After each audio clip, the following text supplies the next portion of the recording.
I don't think either of our guests need much introduction for a group like this, but let's welcome up new Senate President Bob Stivers, Robert Stivers, who by all accounts gets a lion's share. He deflects it, he denies it, but he gets a lion's share for the improved mood and atmosphere in Frankfurt this year.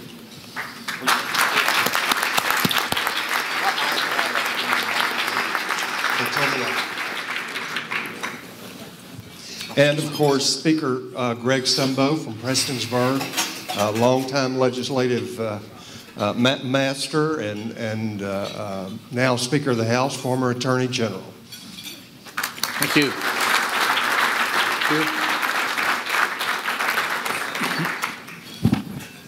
Can you, would each of you speak so we can find out if we can hear you all? Thank you. Thank you for having us for lunch, and thank you, Ronnie, for agreeing to host. I don't think mine's working. I don't think Senator Stivers' mic is working either.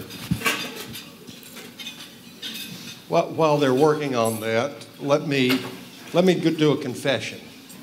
I owe Senator Stivers an apology.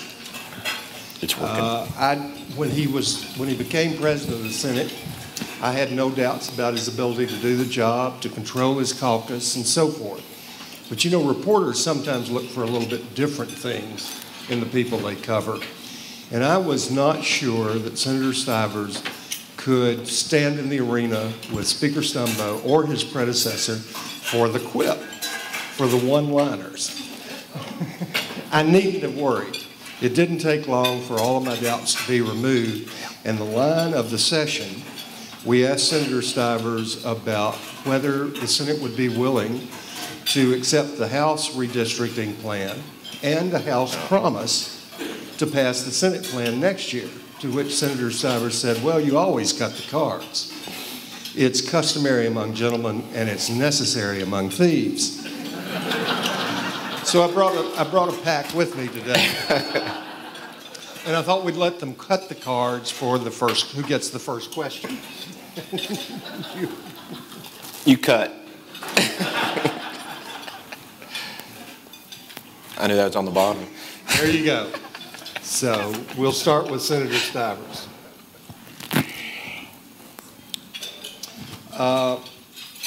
Before we discuss specific legislation, we started out in the introduction, Senator, talking about the improved atmosphere. You said on the afternoon of the caucus elections, when you were chosen by your caucus as the candidate for president, that you wanted an informed dialogue, a free dialogue. When did you determine, or why did you determine at the outset to create that more positive attitude, and how did you go about it? Well, one of the things that I felt that I had heard, not just in the realm that I come from, but across the board, when you turn on the TV, you see the respective news agencies. There's always this discussion about, you know, is there communications? And I wanted to make sure that I took those steps and to, you know, reach out to members of my party or my chamber, opposite party, reach to the governor's office and reach to the House to make sure that there was dialogue. Doesn't necessarily mean you will agree on anything, but it means that you at least respect each other's positions and opinions and then know what you can reach agreement on. And those issues that you can't, you would have to, you know, take another route or another alternative to doing that. And it is just really the perspective I have from watching various political activities and listening to commentators, but most of all, it's just my mindset and the way that I deal with things is to sit back, listen, and try to understand that. Whether it's better or worse, I don't know. People will have to judge that. But I just felt it was within my style and the way I wanted to proceed. Well, from the perspective of the press corps, it was better. It took us a long time to adjust. We being cynics by profession, we kept waiting for it to fall apart, and it didn't. Speaker Stumbo, you've worked over the years with multiple governors, several governors, numerous legislators, and now more than one President of the Senate in your role as Speaker. How was it different for you and for House Democrats this year working with Senator Stivers as opposed maybe to the past? I think it's really no secret that the relationship between Governor Beshear and Senator Williams had deteriorated to the point where it was almost impossible for them to have any dialogue at all.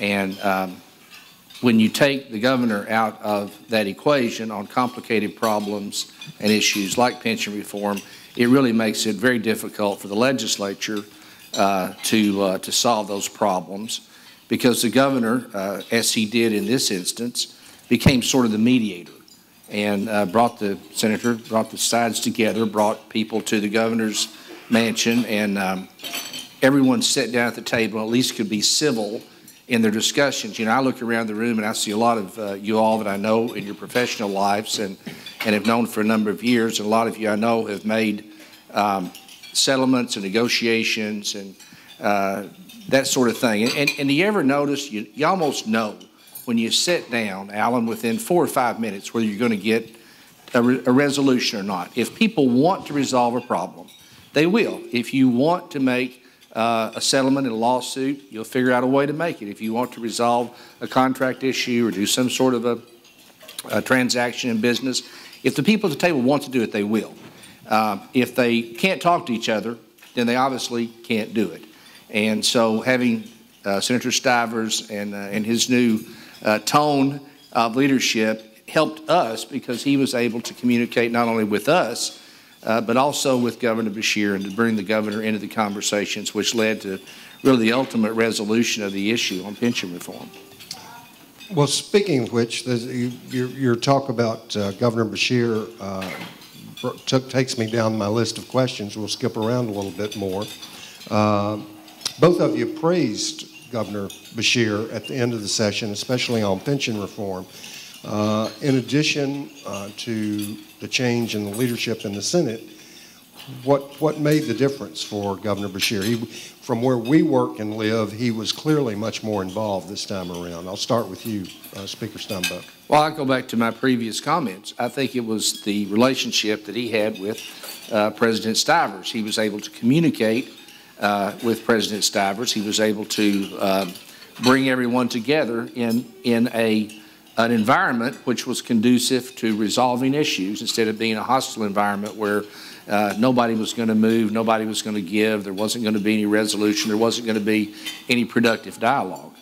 Well, before I go on to Senator Stivers, I mean, I will observe or comment that, again, over the past few sessions, more than a few reporters, more than a few lawmakers have commented on the governor's sometimes difficult relationships with members of his own party and members of your caucus. Did he apparently improved upon those, or did something different this year?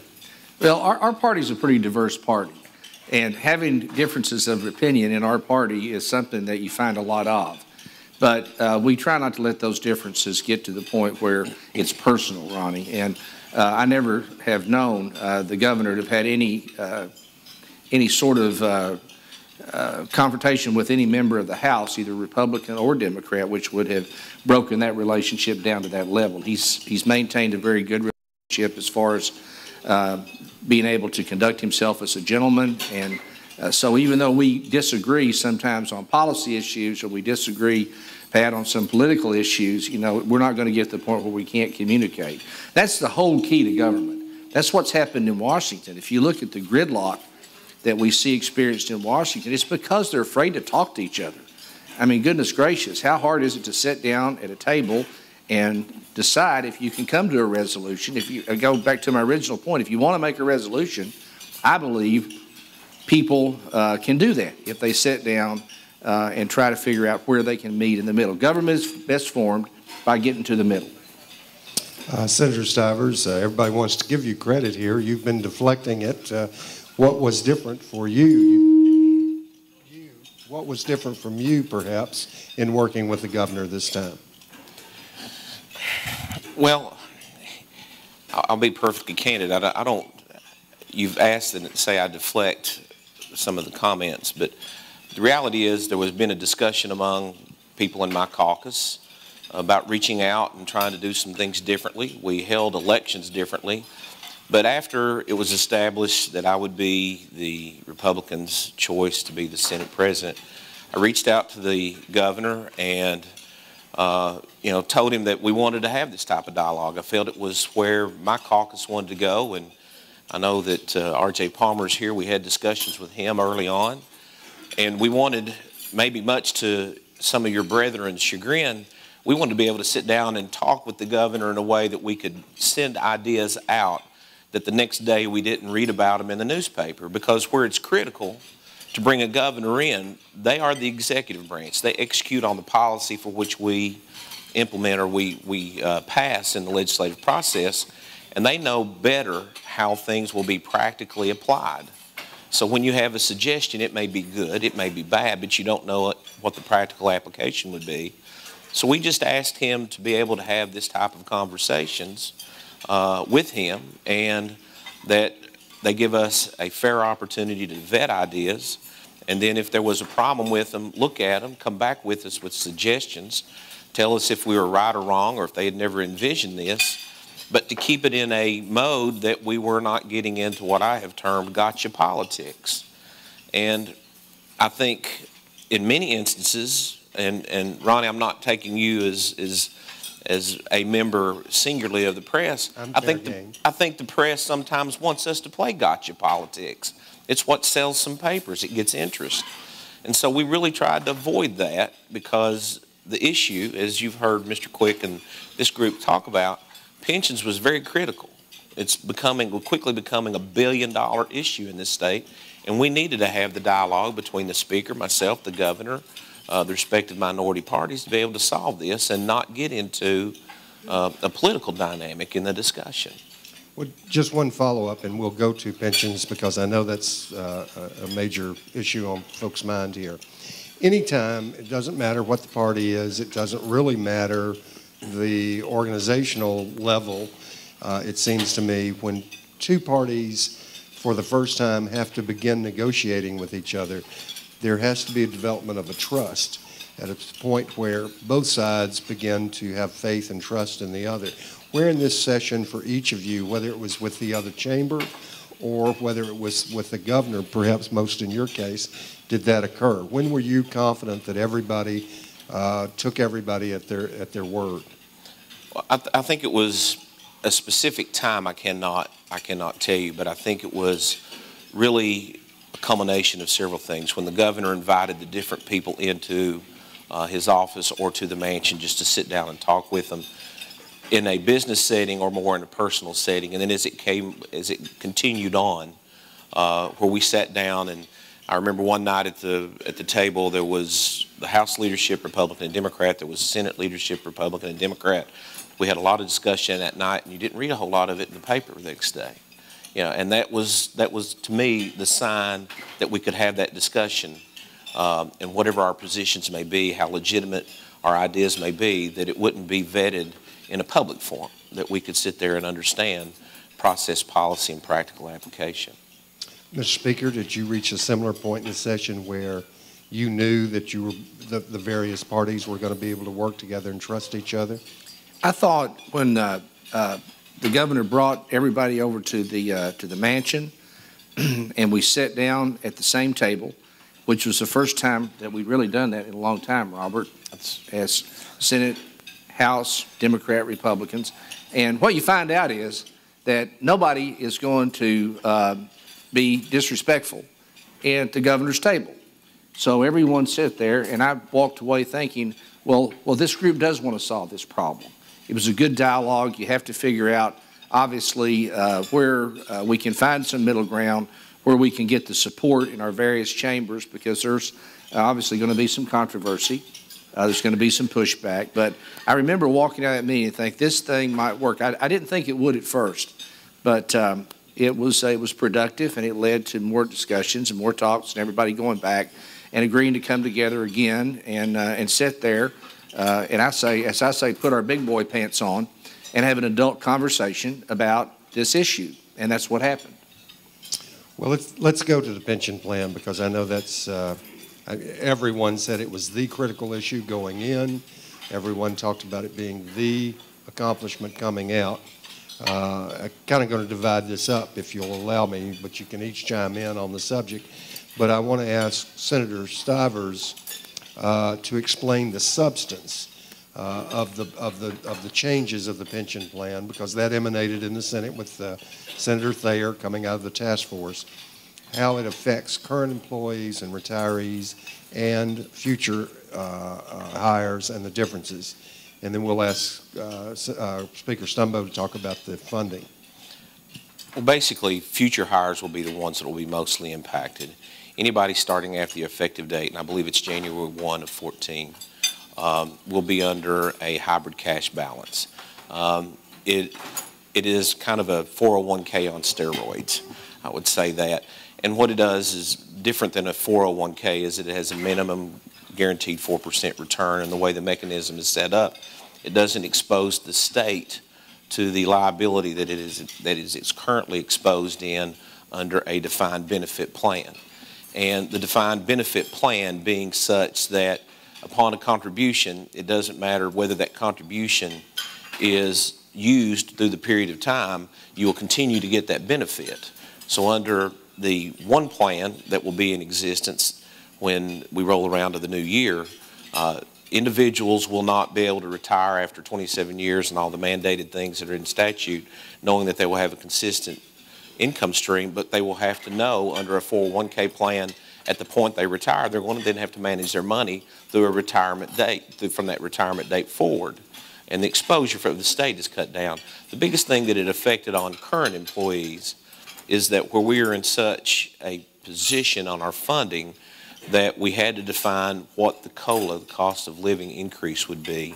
And we made that clear that we could not have COLAs unless, one, the legislature pre-funded it, or two, there was sufficient reserves and assets, and it was actuarially sound, and that the investment board would recommend it, and then the legislature approve it.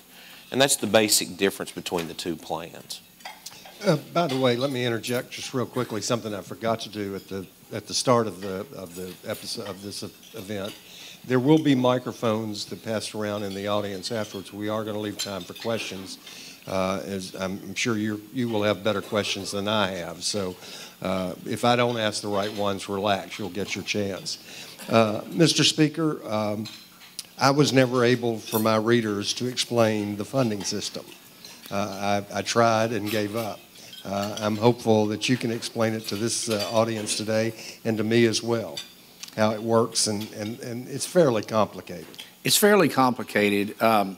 What it does is close some loopholes for in our tax code. The premise of those ideas came from the studies that Lieutenant Governor Abramson and the task force had. They had a whole laundry list of things, and as the governor worked his way through those, we were trying to determine what roadblocks there might be and how much support might be generated for some of those ideas.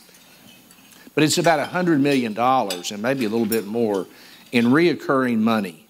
Reoccurring money. Now, there's some question about this idea that it's not dedicated, and some of you may have read in the press the criticism that money's not dedicated. Well, let me tell you, you can't dedicate monies if you're a member of the General Assembly, because the next General Assembly can come along and undedicate them.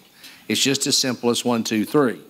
But having these new dollars flow into the system will alleviate the need for us to use our growth dollars and take those dollars away from things like education and human services. So everybody, at least that was around the table, and I think everybody in both chambers on both sides of the aisle, will see that this $100 million, this new money, is dedicated to pay this actuarially required contribution, or ARC as they call it, which is this payment over and above what the state of Kentucky makes and its various entities that are included in the pension system make for their employees to fund this thing. Kentucky was ranked about second as far as we were the worst funded pensions. I think only Illinois, even Mississippi beat us this time. But we were ranked the second worst situation with our public pension in the nation. by doing the reforms that Senator Stivers talked about and by actually coming up with the money. We are the first state that's actually tackled the issue of not only reforming the system going forward, but also responsibly funding it. And we jumped from almost last to the top of the line. They're talking about Kentucky and how Kentucky now stepped up to the plate, did the responsible thing, generated some new reoccurring dollars that can be used to pay for this liability. Senator Stivers, did you want to comment on that? I agree. One of the biggest things is that Moody's and Fitch have already released reports saying that these are substantial changes, and when they look at our bond rating, to me that will save us millions of dollars on issuance of bonds. But I'd say this, and somebody kind of laughed at me. I said it was pretty simple if you understood it.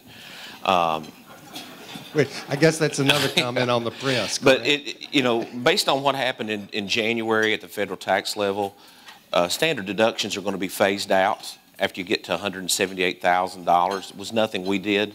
It's just going to generate an additional $30 million of state revenues because of the phase out of standard deductions, or itemized deductions, excuse me. The second part was my group wanted to make sure it was revenue neutral. So where we knew there was sufficient funds, basically there's over $1.2 billion sitting in the transportation cabinet.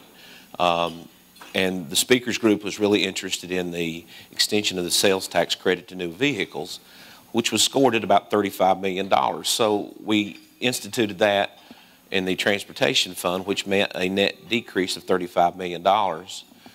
Everybody for filling out their taxes who have tax liability, there's 1.7 million people who do that. 600,000 do not have tax exposure for that 1.1 million.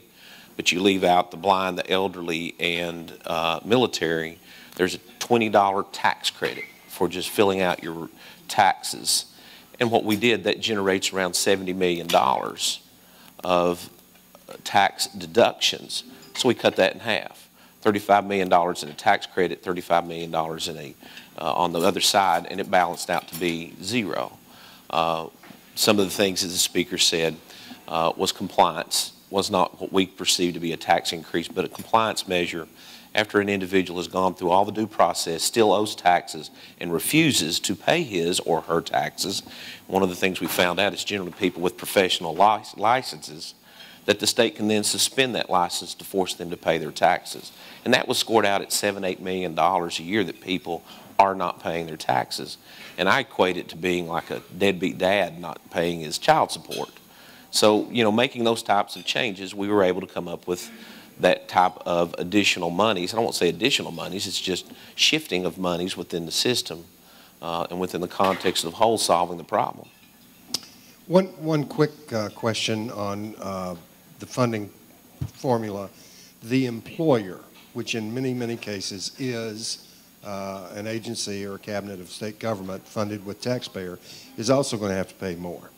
How do we absorb those additional costs in those agencies without more revenue still, or without their having to cut services? Speaker Stumbo. Well, they'll have to manage. I mean, they've had to manage. When I was Attorney General, I had to manage my agency.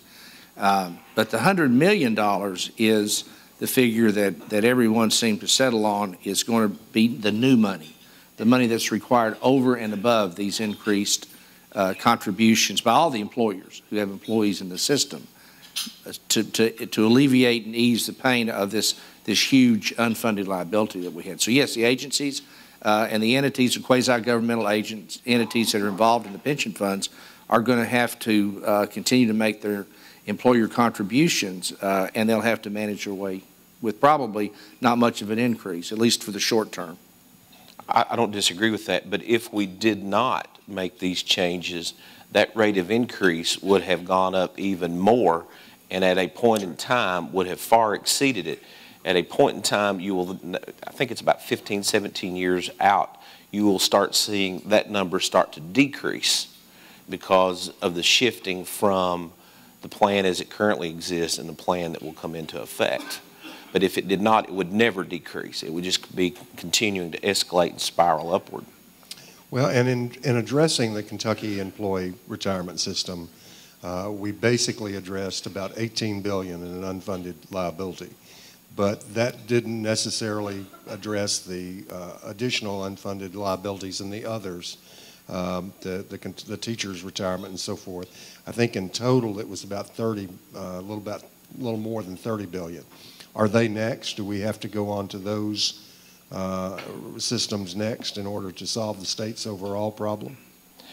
I don't think on the teacher retirement system, because the two groups came together with what we called a 1-and-1+ plan a few years ago that has stabilized them, and you're actually seeing their unfunded liability decrease. I think they're at like 63 or 67%.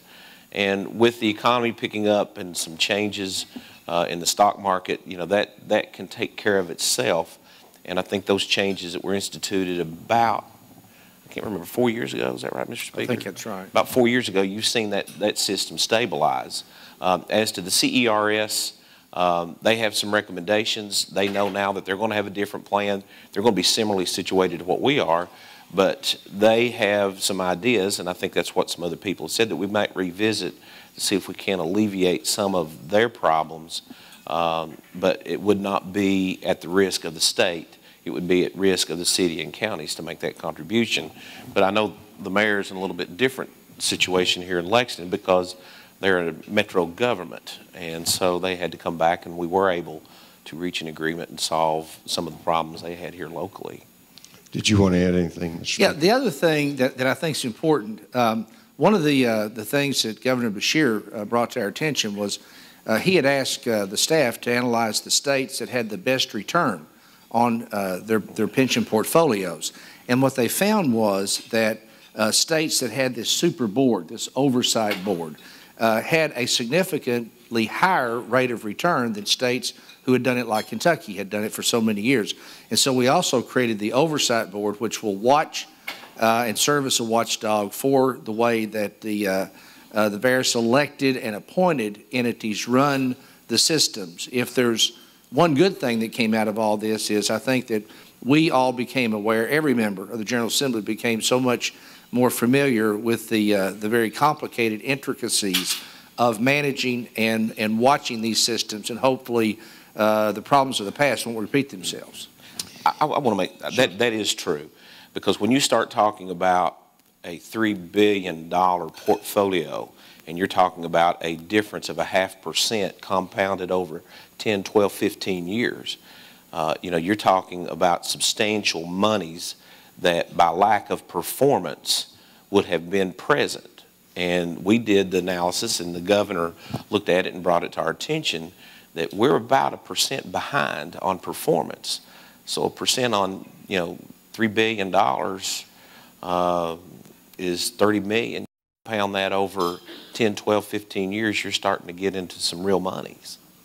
Just real quickly, because we are running out of time, but real quickly for the business community here today, what immediate direct impact does the pension reform have for them?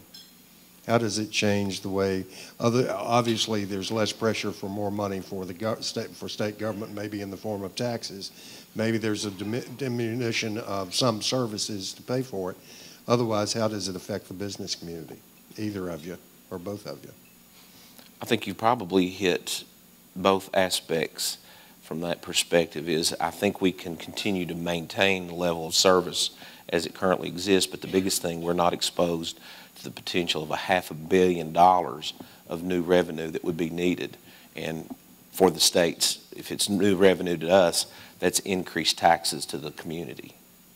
Yeah, one of the arguments, you know, that states have seen used against them is that why would you want to locate your business in a state that's got this much of a liability and jeopardize yourself and your future, that they may come in and unfairly tax you or you know, make you pay part of this, which you didn't have anything to do with the liability. So I think it sends out a very positive message to the business community all across the United States and Kentucky dealt with its problems. You know, come here. That's not a problem that we have anymore. So we get a competitive leg up in our recruitment through our economic development folks. I think it's going to be positive. I think if you want to expand your business, you know, you don't have to at least worry about that being an issue anymore. And a lot of people I know of, as we have come out of this recession, talk more and more and more about that. It was a big, you know, it was just a big goblin that we had to get rid of if we're going to move forward, and we did it, and thank goodness we were able to do it as expeditiously as we did, and as responsible as we did. You know, it's an issue. Talking with you all understand it probably more than most, but a lot of people don't understand it, and it's an issue where it's easy to criticize members of the General Assembly, Mr. President, for doing anything to the pension system. And we've all been criticized some for that, believe me, from advocates who took an unrealistic view of what needed to be done. But that's okay, because I think what we did, you will see benefits in the business community all across Kentucky. And I feel good because we lived up to the commitment, to the contract that we made with our current employees. I sent a newsletter, email to all my teachers and public employees in my district and said, you know, you can go to sleep tonight, because we gotten all these emails from people who were worried that the pension system that they relied upon, that they vested their retirement upon, was going to go broke. And I was glad to say that all the response that I've had came back positive. It's been really overwhelming. So, yeah, I think in the end, it was one of the better things that I've seen done in my 30 years in the General Assembly, quite frankly. You know, pension reform was not the only thing done in this session, but we're running out of time, and I want to look a little bit toward the future. One of the things, Senator Stivers, that you talked about, and I believe Speaker Pro Tem Larry Clark also talked about it, was the enormous amount of bills and work and the pace of a short session. You've talked about somehow narrowing the agenda for future short sessions. How do we go about that? I don't think anyone's against that, but how do we go about that? I think that's going to be up to the leadership of the respective bodies to try to put some discipline in the system. I will say this, if, you know, the Speaker has been here much longer than I have, and he says this is one of the most significant pieces of legislation. We didn't do that in a long session. We actually did it in what would be defined as a 26-day session, because the first 4 days were for reorganization. And when you think about taking those 4 days out and then have 26 working days, but establishing a calendar to where you maintain your ability and not lose the ability to do a veto override, you have about 23, 24 working days. And to have 800 pieces of legislation, it becomes somewhat unmanageable in that period of time to focus on issues the way they should be. And hopefully within the discussions over the next few months, we're going to try to narrow that down in a short year session to look at dealing with a big issue like this and focusing it. Is the House amenable to that sort of One of the things we've talked about, and some states have done, is they've actually limited by rule of the various chambers, the number of bills you can file in a session. And it drew some comment in one of the, I believe it was Arkansas, that one of the members complained about it, and the Speaker down there said they limited them to three or five bills. I can't remember, maybe 3 in the short session and 5 in the long session. And the Speaker replied, well, I've known him for 25 years, and he's never had more than 3 good ideas at one time in his whole life. So you don't have to worry about limiting him to 3 bills. You know, those are some of the things that we can do and look at, and I think it has a lot of value to do that, because we do have an enormous amount of paperwork. It's an expense to get a lot of bills filed that aren't going anywhere. You know, it's pretty common with a lot of legislators. Somebody runs up to you in your district and says, hey, there ought to be a law to, you know, to do this. And a lot of folks, including me, have gone and just filed a bill knowing it wasn't going anywhere. Well, that takes time and effort and money to do. So I think there's some administrative things that we can do to make the process more efficient. Real quickly, one thing that was not done and on which you two disagreed this time was redistricting. The House passed a plan, the Senate didn't. How do we process that next time? And Senator Stivers, shouldn't a cynic like me more or less conclude that the Republican caucus has already developed a plan which it's approved internally? I wouldn't define you as a cynic. Please don't go any further. But we're ready to go forward when we need to be. Which is not quite an answer. What about you, Mr. Speaker? We passed a plan. It's probably the worst thing you do as a legislator is do redistricting, particularly in the House, because we got more members. And the court ruling that came about as a result of the last session's Redistricting Act makes the choices very limited.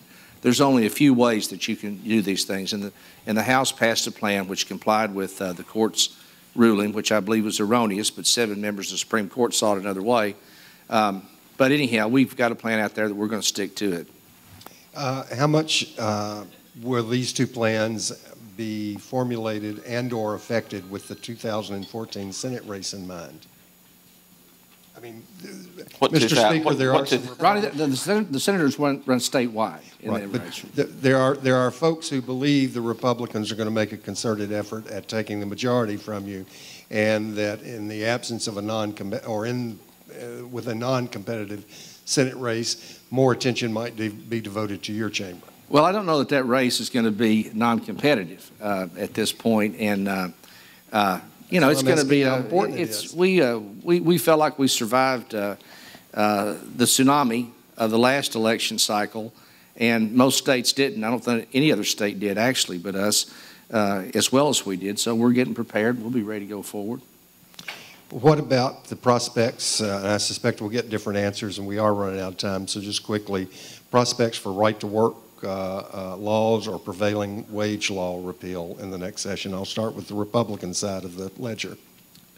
Even though very supportive of those issues, I don't see the likelihood of that happening, because this is one that the Speaker and I respectfully disagree on. This is a situation of, you know, comments with the governor, and I'll be quick about this, is that there wasn't a whole lot of use to spend a lot of time on issues that couldn't pass in the short session. And I don't feel that the Speaker and the majority of his group is supportive of repealing prevailing wage or doing a right-to-work law. So why even go that way when you have to solve other issues that you know you might be able to get some consensus on? I assume you agree with that? Well, the evidence is clear. You just heard all these wonderful announcements that were made last week. You know, Kentucky competes with every state in the nation. If right-to-work was such a panacea, then why didn't a right-to-work state land the new Toyota plant, or land the expansion of the Ford plant, or the GM plant down in Bowling Green? The truth is, it's not an issue. It's a political issue. It's hyped up.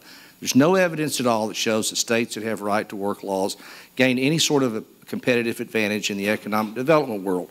Prevailing wage doesn't mean that you have to use union employees. What it means is that with public buildings, you have to pay a wage that gets you a good service. And people say, well, we can do it cheaper. Yeah, but we're talking about schools and bridges and roads that have long public lives. And as of this date, I'll use this example. The School Facilities Construction Commission, which I was the proud sponsor of that bill back in 1985, built billions of dollars worth of schools all over this state. We've not had one faulty school as a result of the workmanship that's gone into those schools. They're going to be there for 30 or 50 or gosh knows how long. So I believe that we ought to have the best work that we can pay for to guarantee the quality of workmanship that goes into those public works. Real quickly, next year's session will be the budget session. Everybody says we're going to have some growth. We seem to the economy seems to be slowly turning around. How difficult will it be to pass a budget, and to pass a budget on which the two chambers can agree? Senator Stivers. Well, I think within the process and the way this session worked, and I think this is maybe the predicate this session set for the next session, that it is my hope that we continue to work in this fashion, understanding that the governor's office and executive branch play an intricate role in, you know, the application of a budget. And with that, the stage has been set, and I think we can do it within the time frame if we remain in this position of having the dialogue and stay disciplined and focused on our mission. Mr. Speaker. Yeah, we need to pass a budget. I mean, people expect us to pass a budget. It's not required by the Constitution, by the way. You can maybe use that at a dinner conversation when a lot of people say, well, you didn't pass it, the Constitution requires it. No, it doesn't. It simply requires that if you do pass a budget, that it be a balanced budget. And we've actually passed a bill requiring, or a constitutional amendment some years ago in the House that said that if the General Assembly didn't pass a budget, that it couldn't adjourn and it couldn't be paid until a budget was passed and signed into law. But yeah, I think we can get a budget. It was sad that we got into that era when that didn't occur during the regular sessions. There's going to be a great demand for our growth dollars, but the truth is there's not going to be enough growth probably, most of the growth we'll have to put into our schools and to our human resources and our existing programs. I don't see us being in a position to expand a lot, and so then it really becomes just a choice of who gets the dollars that are out there with existing programs. Well, it's not often that a reporter gets them in a captive situation. I'd like to ask a lot more questions, but we promised you the opportunity to, and we're at that point. I understand there are microphones. If you'll raise your hand for a question, there's one there in the back.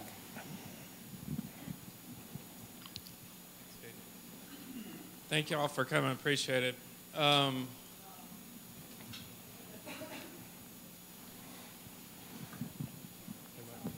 Good to go. Okay, sorry. House Bill 463. There are, Ray Larson, our county attorney, is not real happy with the results of House Bill 463, the results of possibly some criminals not being in jail when they should be. Do you all consider that a successful piece of legislation now? Do you think you want to go back and address that, tweak it a little bit maybe? I'll speak to it real quickly. 463, again, was a culmination. You're talking about the last year's session, that several people came together because the second fastest growing component of our budget was the corrections system. Only behind Medicaid was our budget growing any faster than that. So we had to think in a way that you could define the system where, for instance, drug dealers who are profiteers, that they are treated differently than that individual who, for whatever reason, misfortune, an injury, something of that nature, got hooked on drugs and becomes a user and deals, that once you get them in some type of rehabilitation, they can be a viable, productive citizen. And, you don't want to sit there. Yes, they have to be punished. They have to know that there are consequences to their actions, but they are not the true profiteers that are moving pounds of marijuana, pounds of cocaine, pounds of heroin that are preying on people, and you have to differentiate. I've known Ray Larson since I first started practicing, and I appreciate his perspective. Don't necessarily always agree with Ray's perspective, but we are both advocates of the death penalty, but we believe a little bit different in sentencing. We have to sentence smart, because if we didn't sentence in a smart way, you're going to see 18% growth each and every year in our corrections budget, which had already topped out close to $500 million in what we were spending. And you have to control those costs, because I don't know many people in this room that particularly want to pay taxes to house people. And we haven't seen any increase in crime since 463, that you want to pay taxes to house people who are criminals and take those monies and those revenues away from infrastructure, roads, water, sewer, and education. So I'll sit any place anybody wants to go and defend 463. Has it been misapplied in some places? Without a doubt.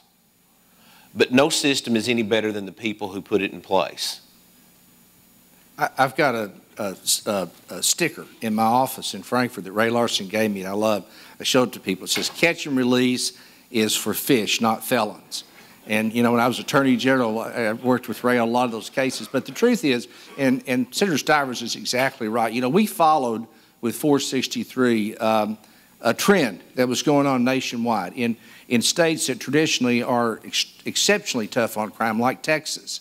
And that is to be smart on crime, and not necessarily, that doesn't necessarily mean that you're being soft on crime. It means you're being smart on crime. But if we see examples of changes that need to be made, I think we'd be receptive to obviously do that. I know that Representative Tilley and, of course, Senator Jensen's gone now, but the Senate continue to monitor and look and hear from our prosecutors across the state. But I don't believe that was a retreat from being tough on crime. And I was about as tough on crime as anybody as Attorney General. And I believe that people who ought to be in jail need to be in jail. But there's also folks out there who we know have a very high degree of probability that they will not create another crime if they're allowed to get out of jail, or they created a crime and were in jail because of a nonviolent crime situation. Those aren't the type of people that we need to be occupied those cells. We need the hardened criminals that are a real threat to society to be in jail, not the folks who wrote bad checks because they got in a bad financial situation or did those type of blue-collar crimes. Another question? Got one over here. Thank you, Mr. From the mayor. And I promise you it's going to be quick because I know this crowd's ready to go. But this is really not even a question. It's a comment with a thank you to the speaker and to the president. You know, I know Judy Taylor, who represents the city as our public affairs representative, and Minority Leader R.J. Palmer and the Democratic Caucus Leader Ruth Ann Palumbo is here. But, you know, a lot of times, folks, when I came into this job and when I was on the council, people would say, you know, Lexington really's not got a place at the table.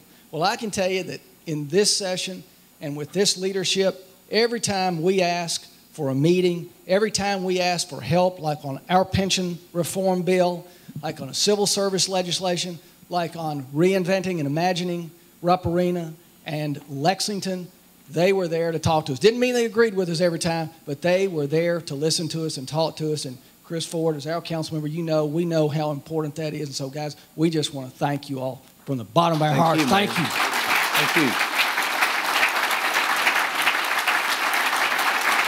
If I might add to that, you know, we watched you solve your pension problems over here before we got into session, and you were grabbing all the headlines, so we knew we had to do something if we were going to.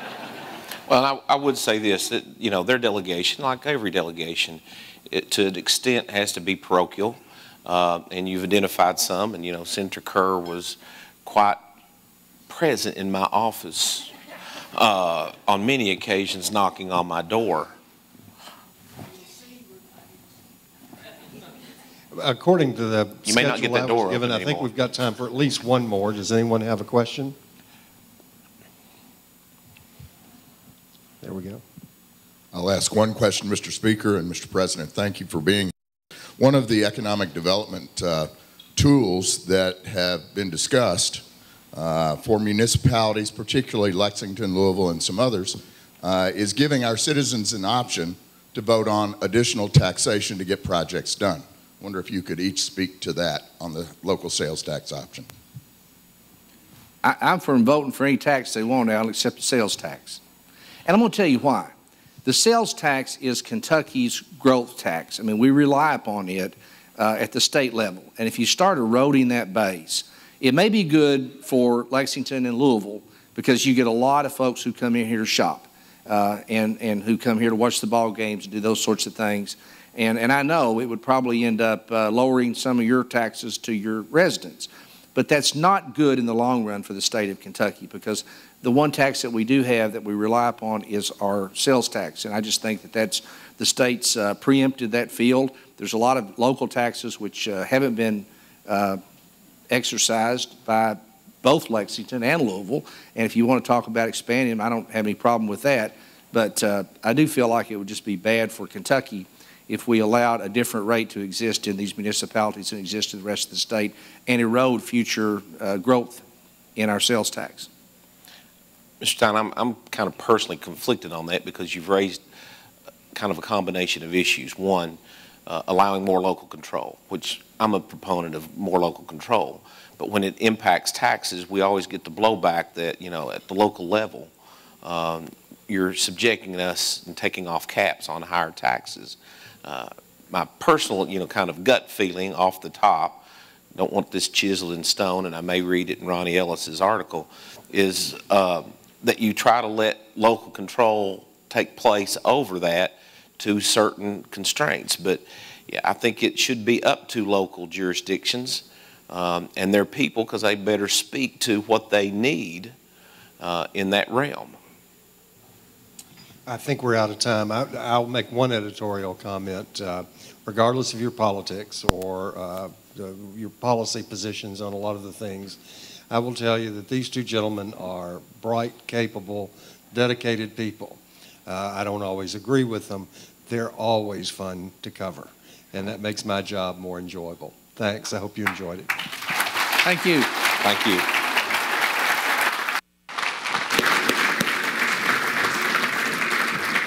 Mr. Speaker, Mr. President, thank you all for being here today. On behalf of Commerce Lexington and our local and regional public policy council, we do thank you for your leadership in Frankfort and for all that you do for the Commonwealth. As board chair, I can tell you that one of our priorities this year is to enhance our regional partnerships and regional cooperation, and that does not just include the Bluegrass region. We are committed, we recognize that the success of Lexington and Fayette County is dependent upon the success that happens for our friends in eastern and southeastern Kentucky. So we pledge to continue those relationships as well. Thank you for being here today. Thank you. Yes, sir. We'd just like to thank our sponsors for being here. This event wouldn't be possible without you. Thank all of you for coming out today. We're adjourned.